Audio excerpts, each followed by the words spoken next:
Programme सहाफ़ी में मतीउल्लाह जान। इस वक्त सबसे बड़ी जो सियासी डेवलपमेंट पाकिस्तान में हो रही है वो मुज़ाकरात हैं जो अपोजिशन की सबसे बड़ी जमात पाकिस्तान इंसाफ और हुक्मरान इत्तेहाद के दरमियान हो रहे हैं।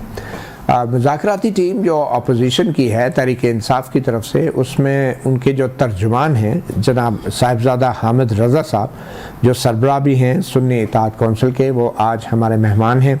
साहिबजादा हामिद रज़ा साहब, बहुत शुक्रिया सहाफ़ी प्रोग्राम को आपने वक्त दिया। सबसे पहले तो मैं चाहूँगा कि आपको बैरिस्टर गौहर और राना सनाउल्लाह जो हुकूमत के मुशीर हैं उन्होंने आज मुख्तसर मीडिया से गुफ्तगू की है। पहले बैरिस्टर गौहर को सुनते हैं। तो साहिबजादा साहब, ये तो बैरिस्टर गौहर ने कहा कि तहरीरी तौर पे मुतालबात जमा करा दिए जाएं, तो ये दो ही मुतालबात तहरीर के ज़ब्त में लाए जाएंगे या उसके अलावा भी कोई चीज़ें ऐड होंगी, और क्या उसके बाद फिर पीटीआई कोई मुतालबात नहीं कर सकेगी? क्या अंडरस्टैंडिंग है आपकी हुकूमत के साथ? बिस्मिल्लाहिर्रहमानिर्रहीम। बहुत शुक्रिया मतीउल्लाह जान साहब। देखिए सर, ये हमने तो पहली नशिस्त में ये बात कही थी, दो चीज़ें फाइनलाइज हुई थी गवर्नमेंट के पार्ट पे। नंबर एक कि वो मुलाकात करवाएंगे as per are desire. Number two कि हुकूमत के मुतालबात क्या हैं, हमसे हमारी तरफ से पूछा गया था, हमने अपने मुतालबात वहाँ पर उनके आगे बयान कर दिए। हुकूमत ने कहा कि हम दूसरी मीटिंग के अंदर आपको अपने मुतालबात का बताएंगे और आप उस दौरान इमरान खान साहब से भी मिलाइए। अब दूसरी मीटिंग होती है सर, दूसरी मीटिंग के अंदर हमने उन्हें आके आगाह किया कि आपने जो कमिटमेंट की थी ये मीटिंग उसके मुताबिक नहीं हुई। कंट्रोल्ड एटमॉस्फेयर में थी, कैमरे लगे हुए थे, 4 लोग बैठ सकते हैं शोल्डर टू शोल्डर, 2 लोग खड़े हुए थे और वही 25-30 मिनट की मुलाकात थी।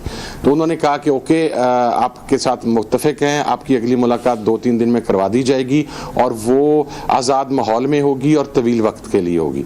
हमने हुकूमत से कहा जी आपकी जो आप पहली मीटिंग में डिमांड का कहा था, तो हुकूमत ने कहा जी हमारी कोई डिमांड नहीं है। तो हमने कहा जी आप भी लिख के दे दें।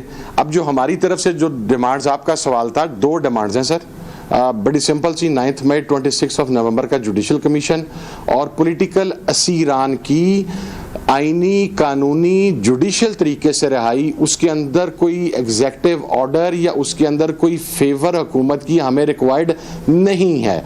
इमरान खान साहब और तमाम पॉलिटिकल लीडर और वर्कर्स जो हैं वो अपने केसेस को फेस करके अदालतों से बाहर आएंगे।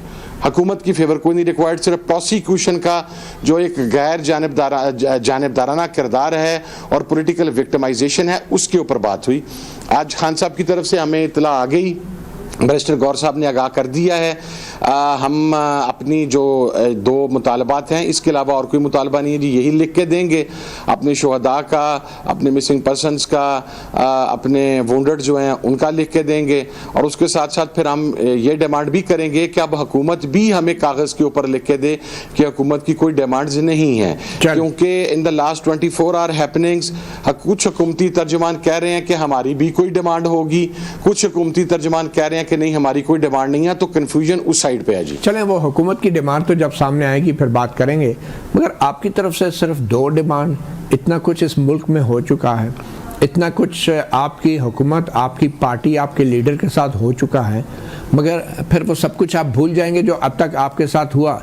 कोई एहतसाब की बात होगी, कोई 12 जुलाई के सुप्रीम कोर्ट के फैसले पे अमल दरामद की बात नहीं होगी, 26वीं यानी तरमीम की वापसी की बात नहीं होगी, तो आप सिर्फ ये 2 मुतालबात करके बात ख़त्म हो जाएगी, आप सब बाहर आ जाएंगे और कमीशन भी बन जाएगा हुकूमत के मर्ज़ी के जजों का, तो बस आप खुश हो जाएंगे? या इसके अलावा भी कुछ आपकी एक्सपेक्टेशन या मुतालबात हैं और आपके वोटर और आपके सपोर्टर तवक्कुआत तो रखते हैं कि बहुत कुछ है जो हुकूमत से पूछने के लिए है?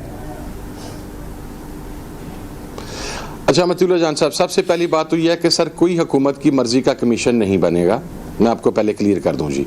ये कमीशन हमने सुप्रीम कोर्ट के सीनियर मोस्ट जजेस पर मुश्तमिल डिमांड किया है, वो जजेस जिनकी रिप्यूट गैर जानिबदाराना है और जो आज़ादाना तौर पर अपना फैसला लिख सकें। तो अगर कोई ये एजम्पशन है कि वो जजेस जो खुद ही अपने आप को वोट करके किसी बेंच का सरबराह बन जाते हैं वो इसमें शामिल होंगे, तो वो कम अज़ कम हमारी तरफ से ऐसी कोई लिवरेज प्रोवाइड नहीं की जाएगी जी, नंबर 1। नंबर 2, 8 फरवरी का इलेक्शन, सुप्रीम कोर्ट के फैसले इंतखाबात करवाने से लेके अब तक जिन पर अमल दरामद नहीं हुआ और 26वीं आईनी तरमीम, हम इन मुतालबात से 1% भी पीछे नहीं हुए। तो आप लिख के क्यों नहीं दे? दोनों मरतबा मुज़ाकरात किए हैं, ये मुतालबात आपके तहरीरी मुतालबात का हिस्सा हैं?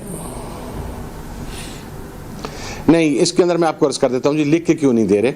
उसके अंदर इमरान खान साहब का, पार्टी का, ये हम सब लोगों का नुक्ता नज़र है कि अगर हमारे पॉलिटिकल वर्कर्स बाहर आ जाते हैं और हमारा एक ऐसा जुडिशल कमीशन जिस पर हमारा एतमाद हो वो बन जाता है, तो आधे से ज़्यादा मसाइल आपके यहीं से हल हो जाते हैं। और जब इमरान खान बाहर आएगा, हमने वहाँ पर 26 अमेंडमेंट की बात उन्हें कर दिया, हमने हुकूमत से कहा है इस अमेंडमेंट के खिलाफ भी जाएंगे, हम हुकूमत के खिलाफ अपनी जदोजहद को भी जारी रखेंगे, हम 8 फरवरी के इलेक्शन की बात भी करेंगे।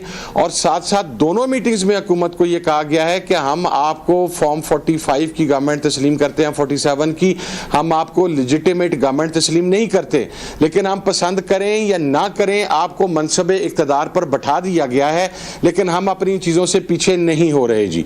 ये इब्तदाई मुतालबात हैं, ये इब्तदाई मुतालबात अगर हमारे पूरे हो जाते हैं तो फिर उसके बाद देखें ना, अभी आगे इलेक्शन कमीशन की फॉर्मेशन का मसला आना है, अभी पिछले इलेक्शन के ऑडिट का मसला आना है, तो ये तमाम चीज़ें ऑन कार्ड्स हैं मती भाई, ये ख़त्म नहीं हुई जी। देखें, ये मसला तो आएगा, लेकिन तहरीर करके जब आप 2 मुतालबात दे देंगे तो उसके बाद इजाफी मुतालबात आप कैसे करेंगे? मुज़ाकरात क्या जारी रहेंगे अगर आपके ये दोनों मुतालबात मान लिए गए, ख़त्म नहीं हो जाएंगे? जी बिल्कुल, फिर उसके नहीं, बिल्कुल ख़त्म नहीं होंगे जी। उसके बाद हम अगले मरहले की तरफ बढ़ेंगे, हमारी बहुत सारी चीज़ें हैं। और देखिए, हमारा एक नुक्ता नज़र ये भी है कि अगर इमरान खान साहब ख़ुद बाहर आ जाते हैं तो फिर हमारी पोजीशन अल्हम्दुलिल्लाह इतनी मजबूत हो जाएगी कि हम दोबारा अवामी ताकत के ज़रिए इन मुतालबात के ऊपर जो है जो भी हमारी हिकमत अमली होगी अवामी ताकत के ज़रिए उस पर अमल कर सकेंगे। जहाँ तक 26वीं आईनी तरमीम है उसे हम चैलेंज कर चुके हुए हैं, उसे हम SAC की तरफ से भी चैलेंज कर चुके हुए हैं सुप्रीम कोर्ट के अंदर, और उसके अंदर जो हम कर सकते हुए हम जरूर करेंगे जी, उसके अंदर हमारी तरफ से कोई लीनियंस नहीं है जी।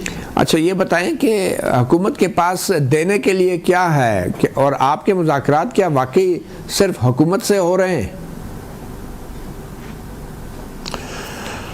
देखिए जी, मैं मती भाई आपको ये बात अर्ज करूं, हुकूमत की तरफ से इशारतन कनायतन और फिर कुछ प्रोग्राम्स में राना सनाउल्लाह साहब की तरफ से ये बात कही गई कि दूसरी साइड जो हैं, जो पावर कॉरिडोर्स हैं, वो भी मुज़ाकरात के अंदर ऑन बोर्ड हैं। हमारा अपना नुक्ता नज़र भी ये है कि वो मुज़ाकरात के अंदर ऑन बोर्ड हैं, अगर वो ऑन बोर्ड ना होते तो मुज़ाकरात ना होते। अब सवाल आ गया कि हुकूमत के पास हमें देने के लिए क्या है। हुकूमत ने जिन ग्राउंड्स के ऊपर 2.5-3 साल हमें पोलिटिकली विक्टिमाइज़ किया है, हमारे लोगों को जानों से मारा है, हमारे लोगों को ज़ख्मी किया है, उसके ऊपर हुकूमत कमीशन तश्कील दे और फिर कमीशन जिन जिन लोगों का तयन करेगा, जो भी वो अफराद होंगे, उनके खिलाफ कानून अपना रास्ता इख्तियार करेगा। हम इन रिटर्न हुकूमत को सिर्फ एक बात कर सकते हैं कि आपके इन इक़दामात की वजह से जो मुल्क के अंदर एक अनारकी की सिचुएशन है, आप हमें 9 मई का रिस्पॉन्सिबल कहते हैं, हम आपको 9 मई का रिस्पॉन्सिबल कहते हैं। आप कहते हैं कि 26 को गोली नहीं चली, मैसेकर नहीं हुआ, शहादतें नहीं हुई, हम कहते हैं कि शहादतें भी हुई, गोली भी चली, मैसेकर भी हुआ, लोग ज़ख्मी भी हुए। ये जब 2 चीज़ें इशू हो जाएंगी तो उसके बाद सियासी जंग रह जाएगी। अभी ये सियासी जंग से ज़्यादा विक्टिमाइजेशन की जंग है, तो that's what we can offer only जी टू द गवर्नमेंट।